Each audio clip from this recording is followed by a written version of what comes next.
과학 전문 기자 자리하셨습니다. 네, 안녕하십니까, 강량구입니다. 예, 어서 오세요. 네, 반갑습니다. 여기 쓰여 있어요. 인사 이렇게. 네. 재밌어 우리 작가님들. 네. 자, 오늘 어떤 이야기? 오늘은 인공자궁. 인공자궁? 예.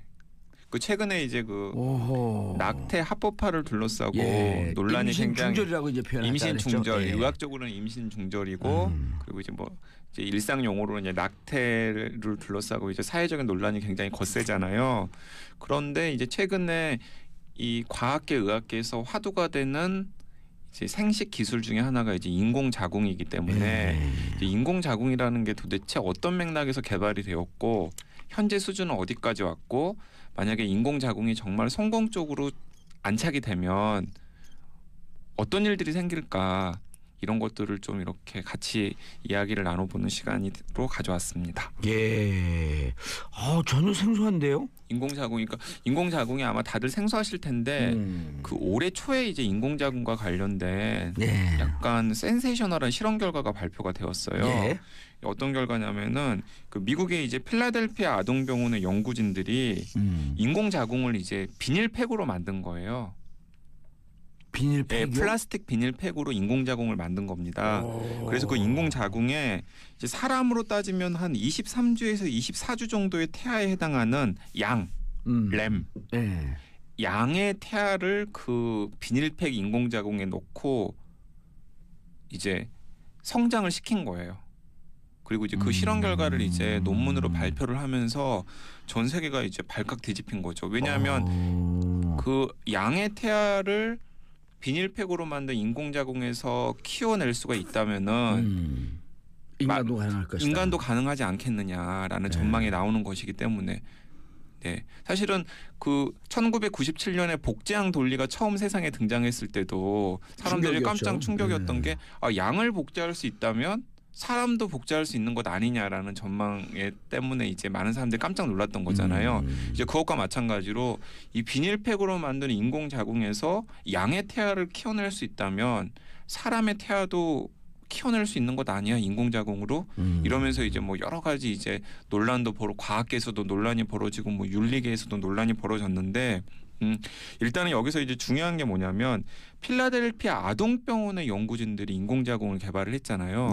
이 사람들은 그러니까 무슨 남자도 인공자궁을 이식해가지고 무슨 임신을 하겠다 뭐 이런 식의 약간 좀 괴짜스러운 발상 때문에 인공자궁을 연구한 게 아니라 조산을 연구하는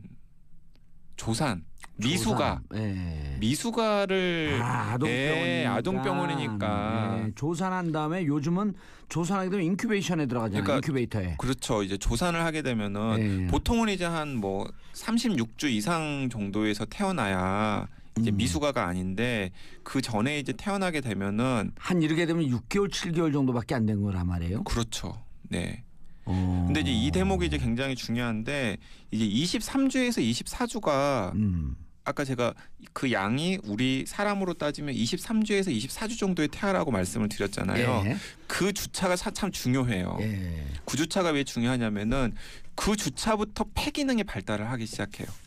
기체 호흡이 시작된다. 그러니까 기체 호흡을 할 준비들을 막 하고 있는 상태죠. 그러니까 23주에서 24주 이전에 태어나면은 조산을 하게 되면은 안타까운 얘기지만 100% 죽습니다. 폐기능이 있어야지 기체 호흡이 시작이 되고 기체 호흡이 시작이 돼야지 인큐베이터에 들어가서 호흡이 가능한데 그 전에 23주나 24주 이전이면 폐가 형성이 안 됐기 때문에 거의 100% 죽어요. 그리고 이제 23주나 양수 내에서의 호흡을 해야 되는 거예요. 그렇습니다. 그래서 호흡도 아니죠. 이제 부모하고 그렇죠. 막 이제 그 뭐 태반이랑 연결을 해가지고 이제 태반 통해서 이제 양분이랑 이제 산소 같은 걸 공급을 받는 상황인 건데, 그러니까 거의 이제 물고기 수준이라고 생각을 하면 되는 거죠. 딱 왔어요. 네.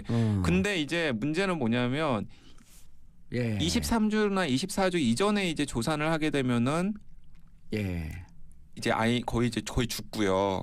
그 이후에 태어나도 문제인데 23주나 24주 이후에 태어나도 폐기능의 발달이 안 된 상태이기 때문에 인큐베이터에서 그 아이를 키우는 과정이 굉장히 힘들어요. 왜냐하면은 막 수술로 폐를 막 만들어주고 뭐 기관을 절개해서 뭐 인공호흡을 시켜주고 막 별의별 처치를 다 해야 겨우 생존이 가능하거든요. 예. 근데 이제 그래서 근데 그 과정에서 이제 그게 의미가 있는 주차구나. 24주, 25주 이후에 태어난 아이도 한 31주, 32주 정도까지는 버티게 해줘야 되는데 그 과정에서 이제 많이 죽거나 혹은 살더라도 장애아가 되는 경우가 굉장히 많습니다. 예. 그래서 이제 이 필라델피아 아동병원의 연구진이 인공자궁 기술을 개발한 것은 뭐냐면 그 23주, 24주 정도에 태어난 아이를 인큐베이터가 아니라 그 인공자궁 안에서 키우면 그 안에서 폐기능을 발달시킬 수 있으니까 이 조산아의 생존 가능성, 미숙아의 생존 가능성을 좀 더 높일 수 있지 않겠느냐라는 전망 때문에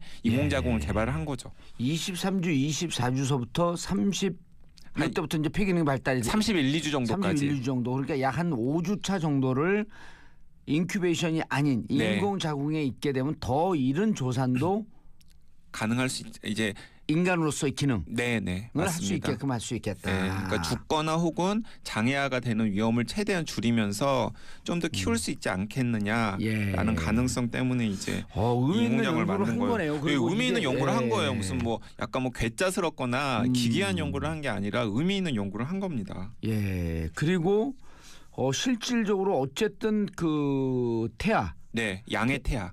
아니 그리고 사람도 그 태아 내의 이제 생명으로 본다면 12, 18, 24 이것이 이제 그 임신 중절의 기준을 삼고 있는 그렇죠. 기한 아니에요? 네네. 24주가 이제 지금 그때 왜 24주였나 생각을 해봤더니 지금 이제 우리 강 기자님 말씀 들으니까 이때부터 폐기능이 만들어지는. 네. 그리고 또 24주 정도가 되면은 사실 아이한테 문제가 생겨도 임신 중절을 하게 되면은 산모도 위험하고 아이도 그러니까 거의 이제 그 정도 되면은 이제 아이는 거의 이제 인간의 형체를 다 하는 거기 때문에 그러니까 24주서부터 폐 기능이 만들어진다니까 이제 그때부터는 기체 호흡이 가능해지는 생명이 되는 거예요. 그러니까 이제 폐가 이제 그 인간의 기관 중에서 가장 늦게 만들어진다라고 제가 몇 차례 강조를 했잖아요. 그러니까 이제 그 정도가 되면은 이제 거의 이제 인간의 형상을 다 가지고 있는 상황이거든요. 그러니까 이제 그 상태에서는 아이를 낙태시키는 것도 여러 가지 윤리적으로 문제가 훨씬 더 많이 되거니와 그리고 또 그런 상태에서 낙태시키면 산모도 위험하기 때문에 어쩔 수 없이 낳을 수밖에 없는데 문제는 이제 낳게 되면은 이제 다 죽거나 아니면은 이제 살더라도 장애아가 되거나 뭐 여러 가지 문제들 많이 나올 수 있다는 겁니다. 돌발 질문. 네. 사람은 하나님이 만든 건가요?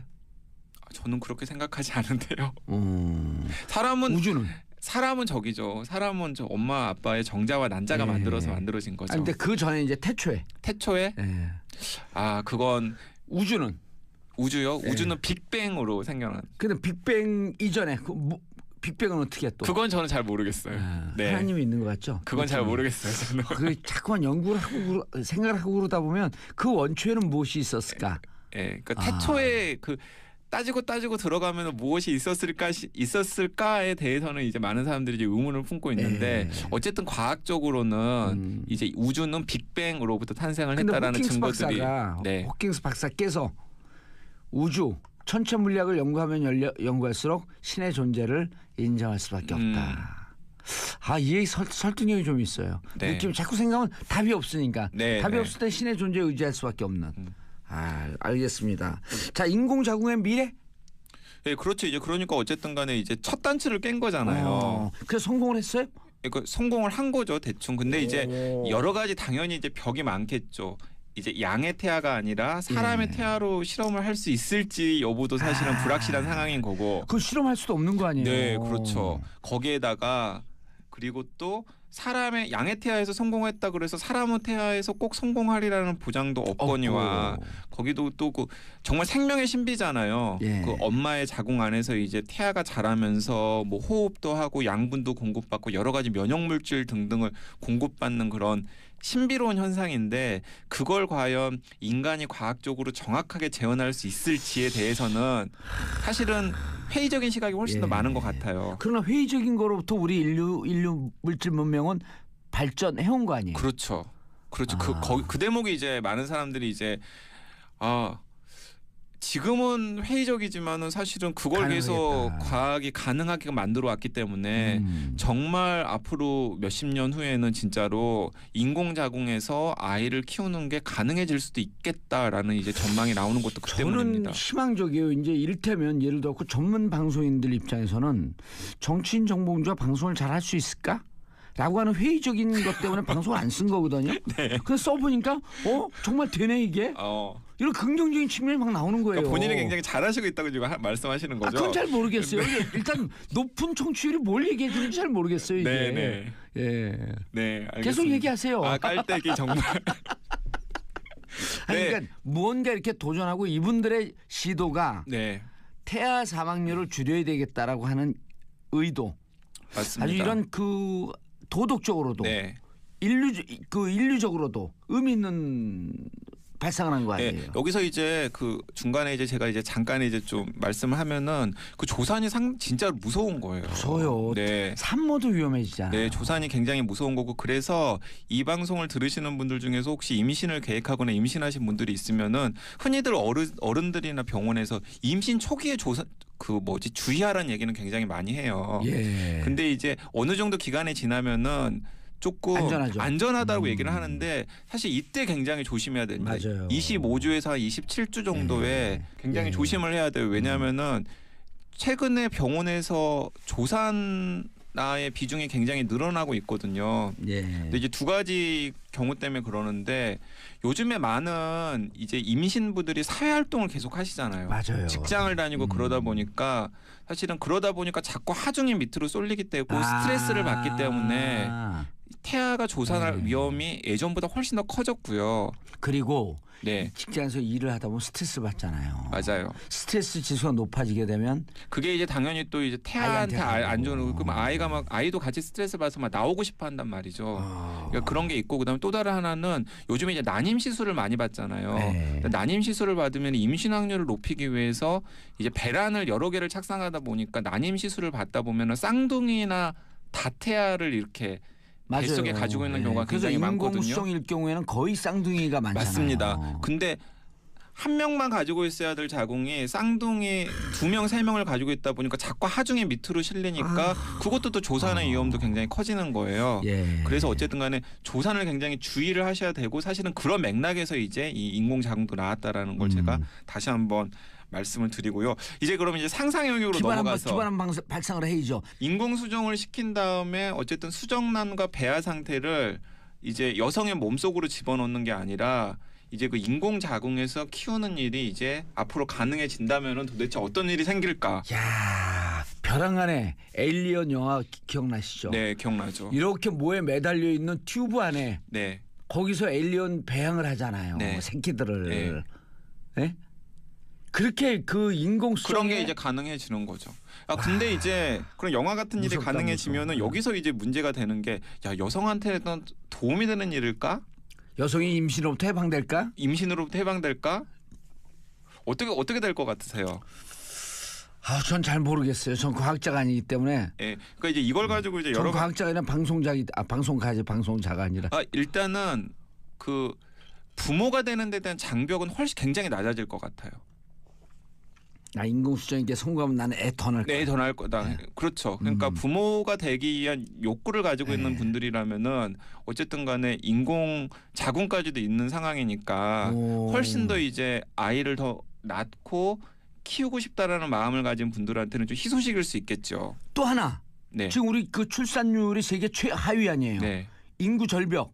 그리고 이게 뭐 그 22세기 지나가면 대한민국이라고 하는 나라가 없을 수 있다라고 하니까 국가가 미래 플랜으로 난자하고 정자를 받아서 국가가 부모인 애가 나오는 거예요. 그게 이제 그 올더스 헉슬리의 그 디스토피아 소설의 멋진 신세계에서 이제 나온 발상이잖아요. 난 책을 안 보고도 이런 발상 어떻게 할 수 있을까? 근데 이제 그게 과연 행복한 사회냐는 거죠.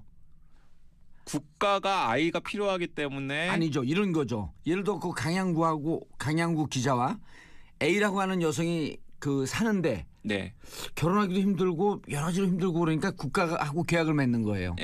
자, 우리의 아이다. 우리의 난자와 정자를 주겠다. 다만 낳아서 기르는 모든 비용은 국가가 대라.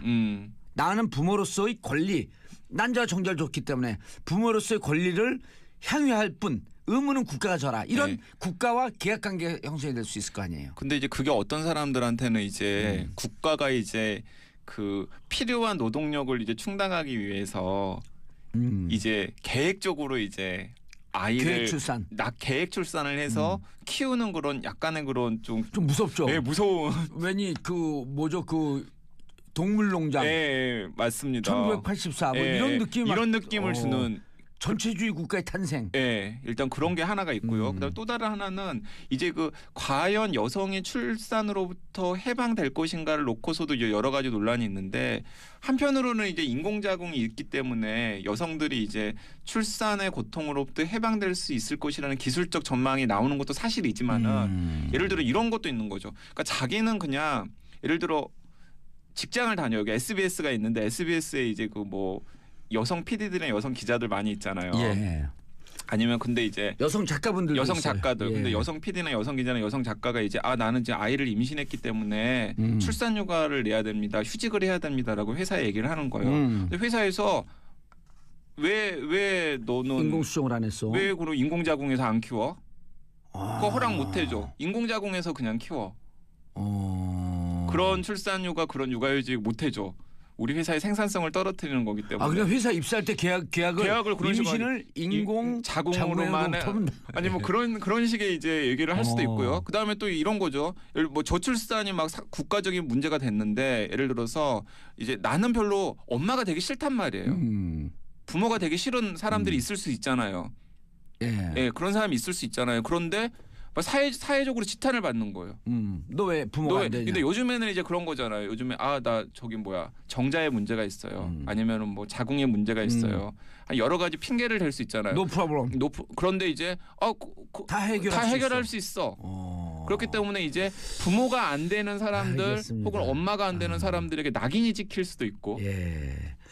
이 얘기를 갖고 그냥 한 10시간 할 수 있을 것 같아요. 이 상상력을. 그러니까 이제 여기서 이제 제가 강조하고 싶은 것은 인공자궁이라는 기술이 어떤 식으로 활용될지가 또 결국에는 모르지만 사회 문화, 정치 사회 문화적인 그런 인식과 긴밀하게 연관이 있다라는 겁니다. 적어도 정치인들은 이런 인공자궁이 가능한 시대로 오고 있기 때문에 미래의 현재의 어떠한 정책, 여성 정책을 취할 것인가라고 하는 것을 고민해봐라. 네. 그런데 이 뛰어난 기술인데 왜 생리통약은 개발을 못한대요? 그러니까 그게 이제 제가 이제 또 방송 마무리하기 전에 던지고 싶은 얘기인데 여성분들을 해방시켜야 될 거 아니에요. 제가 여성들을 얘기하면서 뭐 인공자궁 이런 얘기를 하면은 뭐 코웃음을 쳐요. 아니 우리가 지금 세상의 절반이 한 달에 한 번씩 겪는 생리통약도 개발을 못 하고 있는 상황에서 무슨 얼어 죽을 인공자궁 타령이냐? 아니 뭐 생리통에는 땡땡땡 뭐 이런 광고 하잖아요. 근데 그 땡땡땡은 사실은 생리통을 전담하는 치료약이 아니라 소염 진통제인 거죠. 진통제예요. 소염 진통제. 그것도 거기에 소염 성분이 들어가 있기 때문에 몸에 굉장히 부하를 주거든요. 네. 그런데 왜 그러면은 생리통 이렇게 막 뭐 달에도 가고 막 과학 기술이 막 휘황찬란하게 발전하는데 생리통약을 개발을 못했을까? 많은 사람들이 그 중요한 이유 중에 하나로 과학계나 의학계에 여성들이 별로 없었잖아요, 여태까지. 그런 거예요? 네. 그러니까 사실은 관심을 거기로 두지 않는 거죠. 제가 쇼킹한 역사적인 사실을 얘기를 해보면은 20세기 초반까지 그러니까 1930년대까지만 하더라도 의학계, 과학계의 대부분의 정설이 무엇이었냐면 생리통을 뭐라고 설명을 했었냐면은 생리할 때마다 임신을 하지 않는 여성에게 주어지는 형벌이라고. 야, 그건 좀 그런 말을 누가 이제 그 사람들 다시 역사에서 다시 소환해갖고 처벌해야 돼. 그래서 이제 생리통이 너무나 자연스러운 현상이다라는 게 나온 게 1930년대 이후부터라는 거죠. 관심 가지면 해결될 수 있겠다. 그렇죠. 저는 이게 관심의 문제고 인식의 문제고 그다음에 양성평등의 문제고 그리고 과학이나 의학계에서 여성들이 얼마나 목소리를 낼 수 있느냐의 문제와 직결되는 것이라고 생각을 합니다. 여성 권리의 문제고. 네. 또 그 연장선상에서 보면은 만약에 여성들이 과학계나 의학계에서 좀 더 큰 목소리를 낸다면은 인공자궁이 아니라 좀 더 양성평등 혹은 여성 해방에 훨씬 더 부합하는 어떤 테크놀로지 기술이 개발될 가능성도 지금 저희는 잘 모르지만 생길 수도 있을 거라고 생각을 합니다. 인간 윤리에 기초한. 네. 알겠습니다. 오늘 너무 맨날 주제가 재밌어요. 강양구 과학전문기자님 인사하시고요. 네, 감사합니다. 예, 즐거운 토요일 보내시고요. 악동 뮤지션의 오랜 날 오랜 밤 들으면서 저는 월요일 10시 5분에 다시 찾아뵙겠습니다. 평화를 사랑하는 국민 여러분, 땡큐 피스 코리아. 있는 연구를 한 거예요. 무슨 뭐 약간 뭐 괴짜스럽거나 기괴한 연구를 한 게 아니라 의미 있는 연구를 한 겁니다. 예, 그리고 실질적으로 어쨌든 그 태아, 네, 양의 태아. 그리고 사람도 그 태아 내의 이제 생명으로 본다면 12, 18, 24 이것이 이제 그 임신 중절의 기준을 삼고 있는 그렇죠. 기한 아니에요? 네네. 24주가 이제 지금 그때 왜 24주였나 생각을 해봤더니 지금 이제 우리 강 기자님 말씀 들으니까 이때부터 폐기능이 만들어지는. 네. 그리고 또 24주 정도가 되면은 사실 아이한테 문제가 생겨도 임신 중절을 하게 되면은 산모도 위험하고 아이도 그러니까 거의 이제 그 정도 되면은 이제 아이는 거의 이제 인간의 형체를 다 하는 거기 때문에. 그러니까 24주서부터 폐 기능이 만들어진다니까 이제 그때부터는 기체 호흡이 가능해지는 생명이 되는 거예요. 그러니까 이제 폐가 이제 그 인간의 기관 중에서 가장 늦게 만들어진다라고 제가 몇 차례 강조를 했잖아요. 그러니까 이제 그 정도가 되면은 이제 거의 이제 인간의 형상을 다 가지고 있는 상황이거든요. 그러니까 이제 그 상태에서는 아이를 낙태시키는 것도 여러 가지 윤리적으로 문제가 훨씬 더 많이 되거니와 그리고 또 그런 상태에서 낙태시키면 산모도 위험하기 때문에 어쩔 수 없이 낳을 수밖에 없는데 문제는 이제 낳게 되면은 이제 다 죽거나 아니면은 이제 살더라도 장애아가 되거나 뭐 여러 가지 문제들 많이 나올 수 있다는 겁니다. 돌발 질문. 네. 사람은 하나님이 만든 건가요? 저는 그럼 양의 태아를 그 비닐팩 인공자궁에 넣고 이제 성장을 시킨 거예요. 그리고 이제 그 실험 결과를 이제 논문으로 발표를 하면서 전 세계가 이제 발칵 뒤집힌 거죠. 왜냐하면 그 양의 태아를 비닐팩으로 만든 인공자궁에서 키워낼 수가 있다면은 인간도 가능할 것이다. 인간도 가능하지 않겠느냐라는 전망이 나오는 것이기 때문에. 네, 사실은 그 1997년에 복제양 돌리가 처음 세상에 등장했을 때도 사람들이 깜짝 충격이었던 게 양을 복제할 수 있다면 사람도 복제할 수 있는 것 아니냐라는 전망 때문에 이제 많은 사람들이 깜짝 놀랐던 거잖아요. 이제 그것과 마찬가지로 이 비닐팩으로 만든 인공자궁에서 양의 태아를 키워낼 수 있다면 사람의 태아도 키워낼 수 있는 것 아니야 인공자궁으로 이러면서 이제 뭐 여러 가지 이제 논란도 과학계에서도 논란이 벌어지고 뭐 윤리계에서도 논란이 벌어졌는데 일단은 여기서 이제 중요한 게 뭐냐면 필라델피아 아동병원의 연구진들이 인공자궁을 개발을 했잖아요.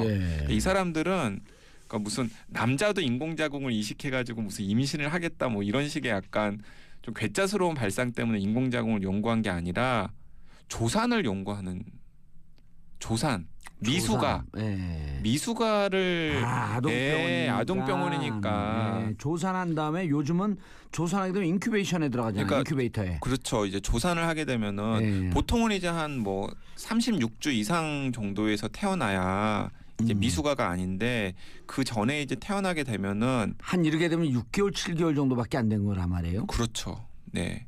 근데 이제 이 대목이 이제 굉장히 중요한데 이제 23주에서 24주가 아까 제가 그 양이 우리 사람으로 따지면 23주에서 24주 정도의 태아라고 말씀을 드렸잖아요.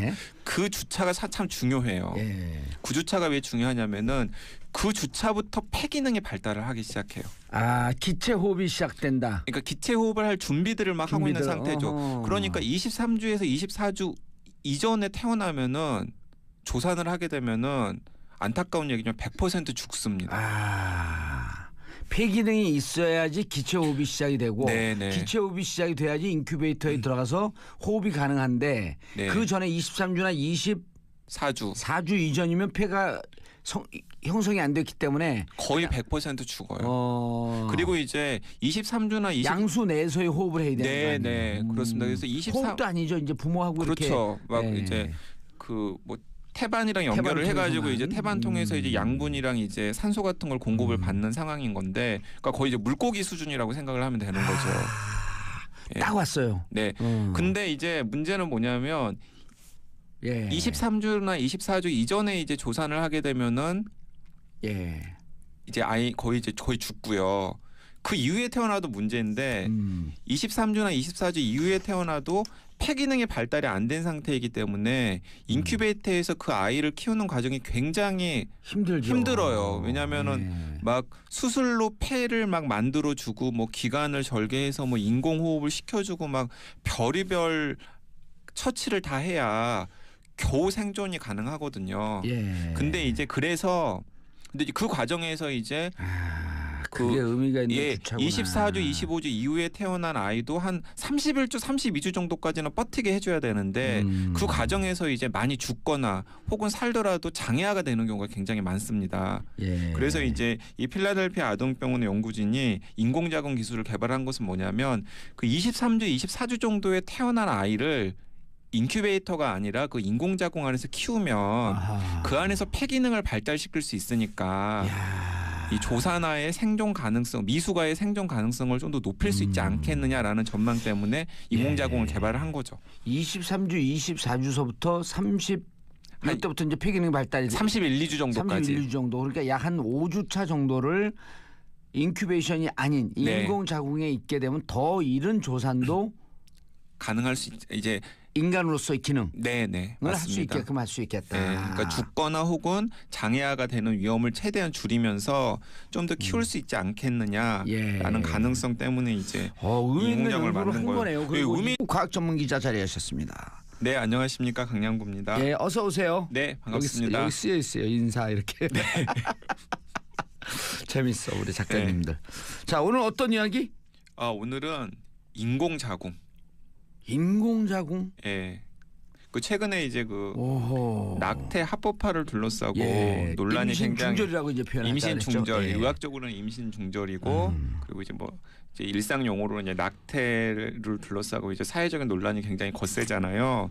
그런데 이제 최근에 이 과학계, 의학계에서 화두가 되는 이제 생식 기술 중에 하나가 이제 인공자궁이기 때문에 이제 인공자궁이라는 게 도대체 어떤 맥락에서 개발이 되었고 현재 수준은 어디까지 왔고 만약에 인공자궁이 정말 성공적으로 안착이 되면 어떤 일들이 생길까 이런 것들을 좀 이렇게 같이 이야기를 나눠보는 시간으로 가져왔습니다. 예. 전혀 생소한데요? 인공자궁이 아마 다들 생소하실 텐데 그 올해 초에 이제 인공자궁과 관련된 약간 센세이셔널한 실험 결과가 발표가 되었어요. 어떤 결과냐면은 그 미국의 이제 필라델피아 아동병원의 연구진들이 인공자궁을 이제 비닐팩으로 만든 거예요. 비닐팩이요? 플라스틱 비닐팩으로 인공자궁을 만든 겁니다. 그래서 그 인공자궁에 이제 사람으로 따지면 한 23주에서 24주 정도의 태아에 해당하는 양, 램